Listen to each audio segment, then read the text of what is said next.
लक्ष्मी भगवान की पत्नी है, और किसी की पत्नी को आप दांव पे लगा देते हो बात बात पे।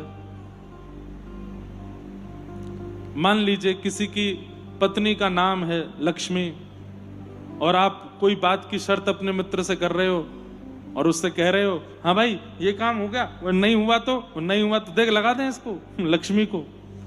पति सहन कर पाएगा? मेरी पत्नी को दांव पे लगाते हो।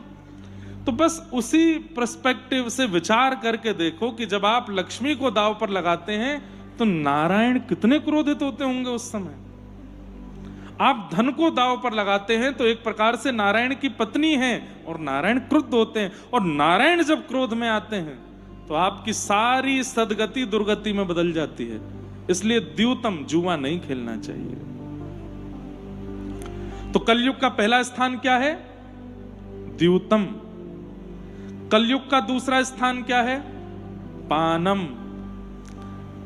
अपने भीतर कुछ भी असद वस्तु का इंटेक करना, उसमें कलयुग का निवास है।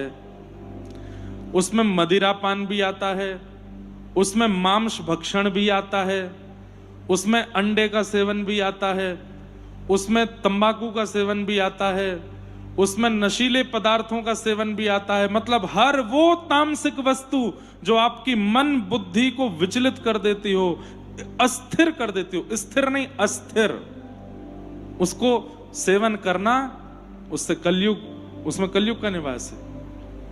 पहली वस्तु मदिरा। मदिरा पीते ही व्यक्ति होता तो होश में है, लेकिन बुद्धि होश में नहीं रहती, जीव होश में नहीं रहती, भाषा होश में नहीं रहती। क्या बोल रहा है, क्या कर रहा है, क्या करना है, सब कुछ विचलित हो जाता है। एक व्यक्ति मुझसे बोला, महाराज जी मैं जब पी लेता हूं उसके बाद मेरा भजन बहुत बढ़िया चलता है। ऐसा थोड़ी होता है। आप उसको भजन से कैसे जोड़ सकते हो? एक बार हमारे मथुरा के एक चौबे थे, चतुर्वेदी जी, वो भांग खाते थे, बहुत भांग खाते थे। भांग जानते हैं? भांग बहुत खाते थे। तो किसी ने उनको देख लिया और देख करके टोक दिया, बोले भैया भांग वांग मत खाया करो, अच्छी बात नहीं है। बोले ये तो भगवान भी खाते हैं, हम खा लें तो कौन सी बड़ी बात। तो सामने वाले ने कहा भगवान ने कब भांग खाई? बोले भागवत जी में लिखा है। बोले बताओ हमें कहां लिखा है? बोले भागवत जी में 10वें स्कंद में देखो, जाके पढ़ लो। जब भगवान ने मट्टी खाई थी तो यशोदा मैया ने आकर के बोला था लाला तेने माटी खाई? तो ठाकुर जी बोले नहीं खाई। तो बोले मुंह खोल के दिखा। तो जैसे ही ठाकुर जी ने मुंह खोला तो पूरा ब्रह्मांड भगवान के मुख में दिखाई देने लगा। ब्रह्मांड में पृथ्वी भी भगवान के मुख में दी, उसी पृथ्वी पर ये भांग होती है ना भगवान के मुंह में भांग। वाह भले आदमी, तुझे भांग खानी है तो तेने भगवान के मुंह में भांग दिखा दे। कई युवा लोग हैं, वो लोग नशा करते हैं और फिर कहते हैं शंकर जी भी तो कर रहे हैं, शंकर जी भी तो करते हैं।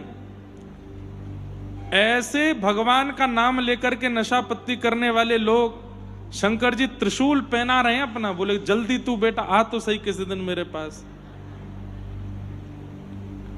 आपको ये दिख गया कि शंकर जी ने कहीं नशा किया? कहीं नहीं नशा किया, ये सब हम लोग अपनी इच्छा से प्रकट कर देते हैं, कोई नशा पत्ती नहीं की है। हाँ ये जरूर लिखा है कि उन्होंने समुद्र मंथन में निकलने वाले विष को पी लिया था। जाओ पियो थोड़ा सा, पीना नहीं, एक बूंद रख लो जीभ पे, और यदि उसको सहन कर गए तो सारे आपके लिए ये जो जो बातें मना की जा रही सबके लिए मैं अलाउ कर दूंगा, जाओ करो। तुमने विष सहन कर लिया। विष सहन करने की ताकत नहीं है, और बाकी की चीजों पे कह देते हैं शंकर जी भी तो करते हैं, वो भी तो करते हैं, वहां भी तो करते हैं। ऐसा नहीं। पानम, मदिरा पान, उसमें कलयुग का निवास है। तंबाकू का सेवन, उसमें कलयुग का निवास है। किसी भी नशीले पदार्थ को इंटेक करना, उसमें कलयुग का निवास है। दूसरे जीवों को मार के उनकी हिंसा करके उनके मांस को पका के खाना, उसमें कलयुग का निवास है। कई जगह अंडा को लोग नॉनवेज नहीं मानते। एक बात बोलूं आपको, इस दुनिया में 2 ऐसे पाप हैं जो कि महापाप की श्रेणी में आते हैं। बहुत ध्यान से सुनिएगा। महापाप की श्रेणी में 2 पाप आते हैं। कौन कौन से? उसमें पहला पाप है भ्रूण हत्या, गर्भ में बालक को मार देना जानबूझ करके। और दूसरा महापाप है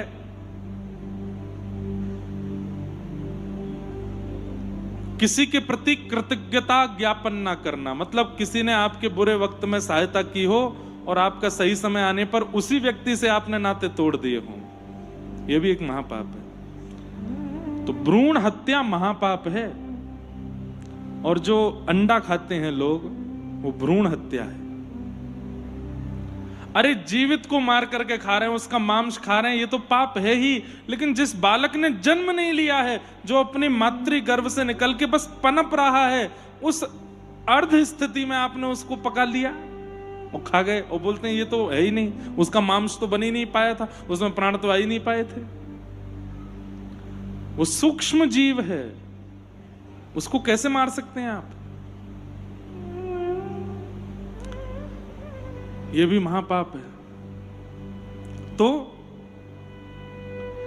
किसी भी असद वस्तु को अपनी जिह्वा पर धारण करना, चाहे वो मांस हो, चाहे वो मदिरा हो, चाहे वो तंबाकू हो, चाहे वो गुटखा हो, चाहे वो कोई भी नशीला पदार्थ हो, उसको अपने अंदर लेना, उसमें कलयुग का निवास है।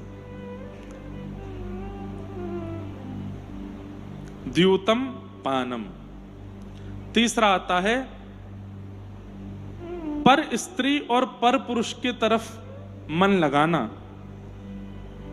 सप्त फेरे लिए हैं आपने अग्नि के, किसी का वर्ण किया है, और उसके संग रहते हुए भी आप किसी अन्य के प्रति भावना रखते हो, प्रेम रखते हो, यह महापाप है, उसमें कलयुग का निवास है। आप ऐसे नहीं कर सकते। द्यूतम पानम स्त्रिय।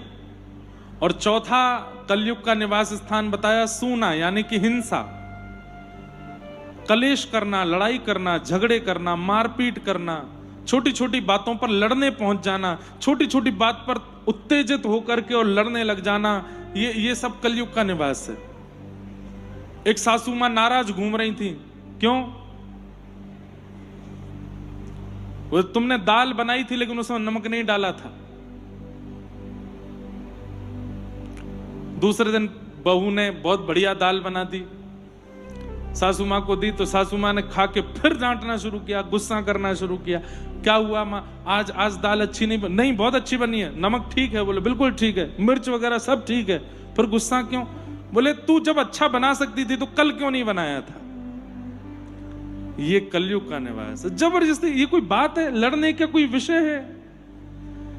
जो लोग बेवजह की बातों पर लड़ते हैं, बेवजह की बातों पर हिंसा करते हैं, लड़ाई झगड़ा करते हैं, और इतनी ज्यादा बात को बढ़ा देते हैं कि कलेश का रूप धारण कर ले, उन पर कलयुग का प्रभाव होता है। मतलब क्या है बंधुओं, ये सारे सिम्टम्स हैं। ये अगर आपके अंदर स्वाभाविक रूप से क्या होता है, रोग होगा तो सिम्टम प्रकट होते हैं, पर यहां उल्टा है। आप सिम्टम्स को जैसे अंदर लाना शुरू करोगे, कलयुग देख लेगा, ओहो इसके अंदर ये है, तो अब मुझे इस पर आक्रमण करना चाहिए। इसलिए इनसे बचिए। द्यूतम पानम स्त्रियः सूना, ये 4 स्थान। तो कलयुग ने हाथ जोड़ करके परीक्षित महाराज से कहा कि 4 जगह कम है, 1 स्थान और दे दो। तब पुनश्च याचमानाय जात रूप मदात प्रभु, 5वां स्थान कलयुग को दिया, बिना मेहनत के कमाया गया धन, अनीति से कमाया गया धन, बिना परिश्रम से अर्जित किया गया धन, उसमें कलयुग का निवास है। परिश्रम कीजिए, बिना श्रम किए धन क्या करता है पता है? जैसे इंडियन फिलॉसफी एक है कि माता पिता इतना पैसा इकट्ठा कर लेते हैं कि हमारे बच्चों को कुछ करना ना पड़े। अच्छी बात है, खूब इकट्ठा करके जाइए, लेकिन बालक कुछ ना करना पड़े, यह विचारधारा ठीक नहीं है। उस बालक को इतना परिश्रमी बनाइए, इतना श्रम करवाइए। एक मेरे जानकार हैं, पिताजी महाराज के शिष्य हैं, बंबई में रहते हैं, बहुत बड़े धनाढ्य व्यक्ति हैं। इतने बड़े धनाढ्य व्यक्ति हैं कि सब है उनके पास में, हवाई जहाज भी हैं, खुद के हेलीकॉप्टर, सब कुछ है। लेकिन जब उनके पुत्र का जन्म हुआ, पुत्र के जन्म के बाद जब स्कूल में पढ़ने का समय आया तो उसको बोर्डिंग स्कूल में डाला। और कैसे बोर्डिंग स्कूल में डाला? जहां एसी भी नहीं था, पंखा था।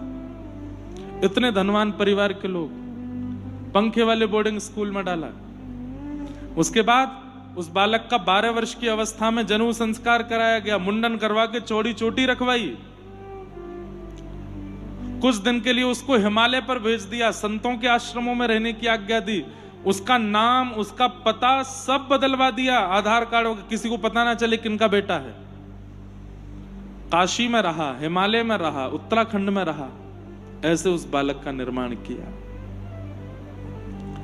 तो बालकों के लिए संपत्ति इकट्ठा कीजिए, पर पुत्र के लिए संपत्ति रूपी बीज जो इकट्ठा किया है वो उसको दीजिएगा तभी जब वो पुत्र पात्र बन जाए।